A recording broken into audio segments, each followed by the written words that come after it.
Good evening, Dr. Michelle. You know me, I'm Katavian Franks, and I'm here to speak on my case study.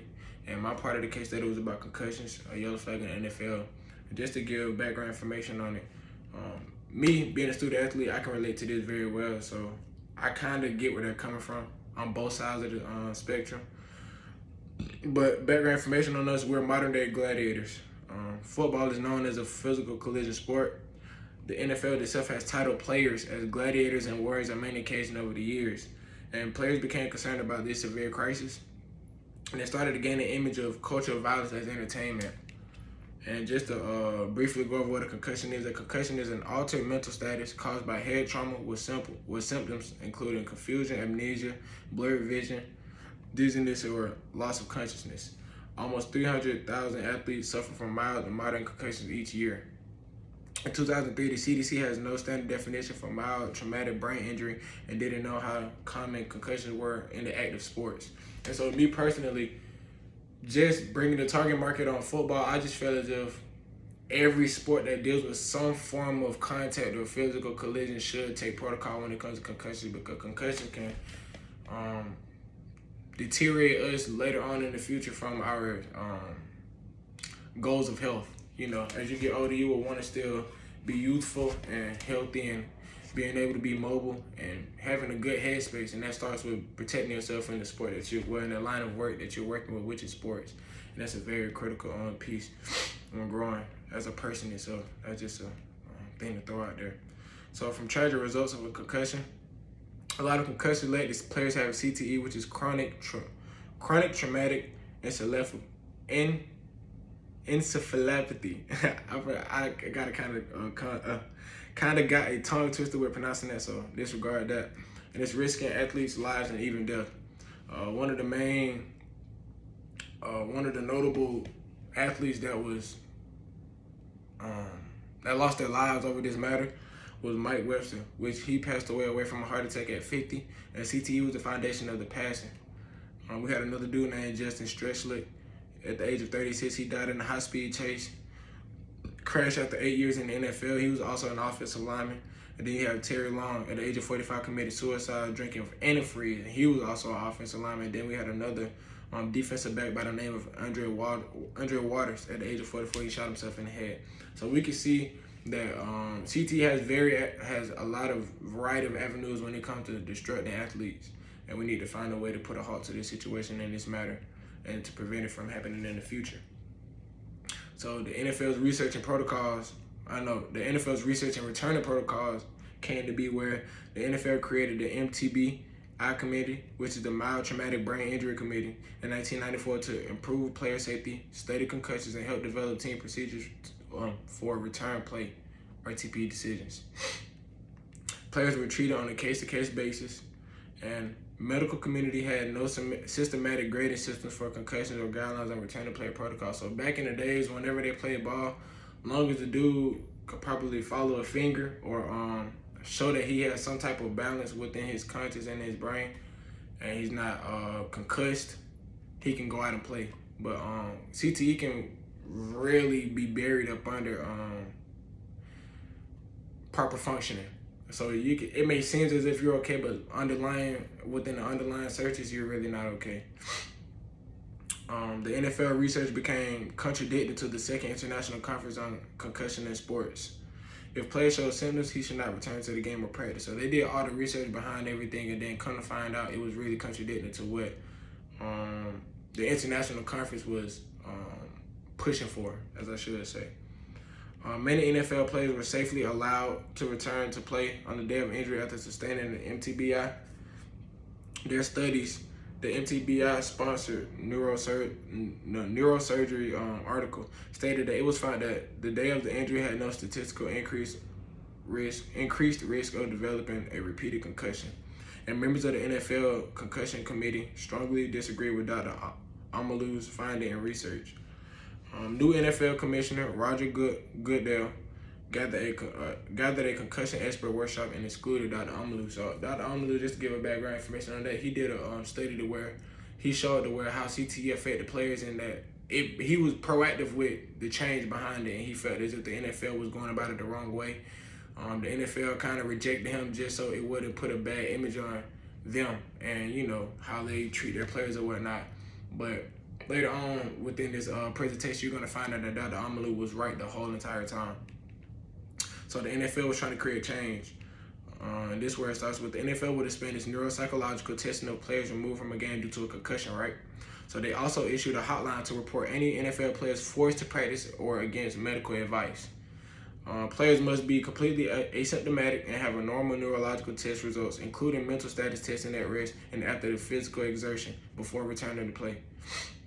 Brent Boyd, which was he was a big case, and within being a former NFL player that tried to get his lawsuit and tried to get disability benefits from having CTE due to playing in the NFL, and the NFL committee wasn't buying into it, and they kind of rejected him. So this was happening in the following within the following scenario.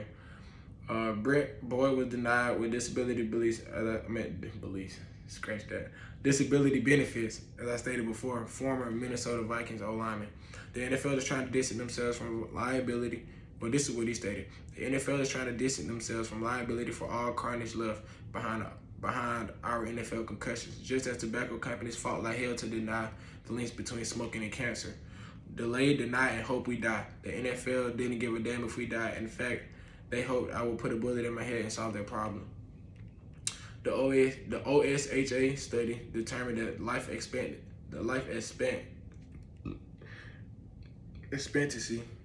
Dang, I pronounced that wrong. My bad. Been a long one. The lifeline expectations for a lineman to live is 52 years. More than $5 million in concussion research in the previous decade was spent to improve it. Helmets, improvements in training on how to wear them. Modified playing rules to sharply reduce contact to the head and neck. And they also, the NFL also made dozens of rule changes to eliminate the risk of injuries. All return to play decisions made by doctors and doctors only. Players who have a concussion may not return to a game or practice until fully, as I stated before, until they're fully asymptomatic, both at rest and after exertions. Players who lose conscious after taken out of the game must stay out of the game completely. And neuropsychological testing of players with concussion increased the number of players removed from play, and the time from concussion to return to play has increased. Educational efforts in 2007 medical symposium led to the revisions of the RTP decisions and more comprehensive effort to educate players and their families on concussions, the symptoms, and the need to communicate fully and openly with the medical staff. And in 2007, Goodell changed the RTO rule. So if a player sustains a concussion, they shouldn't return to action on the same day if he shows any symptoms. And those were all the changes that they were trying to make, trying to enforce with them making the league more safer. And this is where we get into why I already brought up the, what's his name? I'm sorry for the brain fart. The Brent Boyd case. This is where this new topic that I'm bringing up, old heads, new checks, comes into play. So former players who had suffered concussions filed lawsuits on the NFL. They claimed that the NFL had failed to inform them and protect them from the risk of concussions in football. Almost 5,000 retired players joined the movement. The NFL reached a tentative $765 million settlements over concussion-related brain injuries. Among its 18,000 retired players agreeing to compensate victims, pay for medical exams, and etc.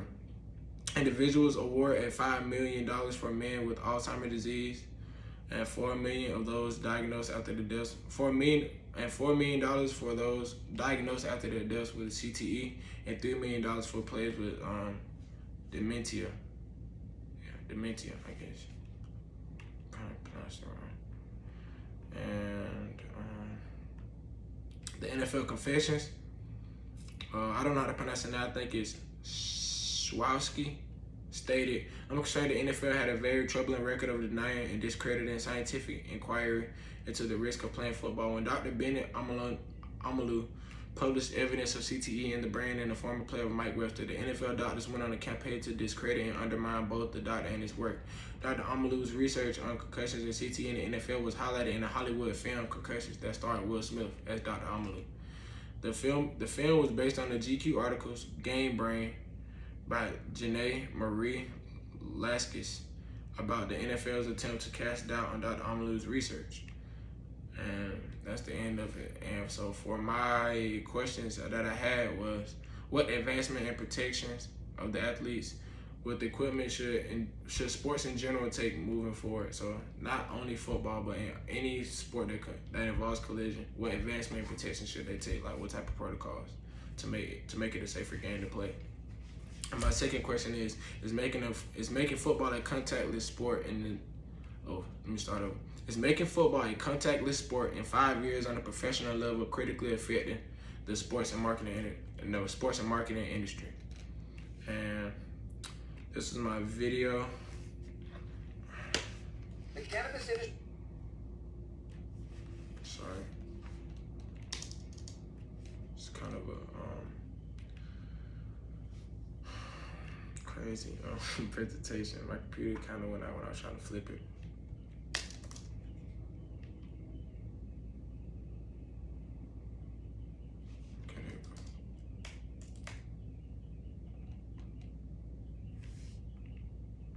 Is exploding nationwide, and that's why I created the Master Mentors Live educational platform. It's hard to imagine today, but about 100 years ago, boxing was one of the most popular sports in the US. More people went to some championship bouts than could fit into any NFL stadium today. But for boxing, it was all downhill from there. There are a lot of reasons why, but one of them is that a lot of people see the sport as barbaric because it causes brain damage. Now, I don't know if you want me to play the video the whole time, but I mean, it's within the outline, and it's able to watch for you and my fellow colleagues. And that's the end of my presentation. I appreciate you for teaching me this semester. I appreciate your patience and with all of your students and having an understanding of what it takes to be a student, especially a student athlete. And we appreciate your grace, your works, and you have a fine summer. After years of getting hit in the head, We appreciate your grace and your fine work, and you have a great summer.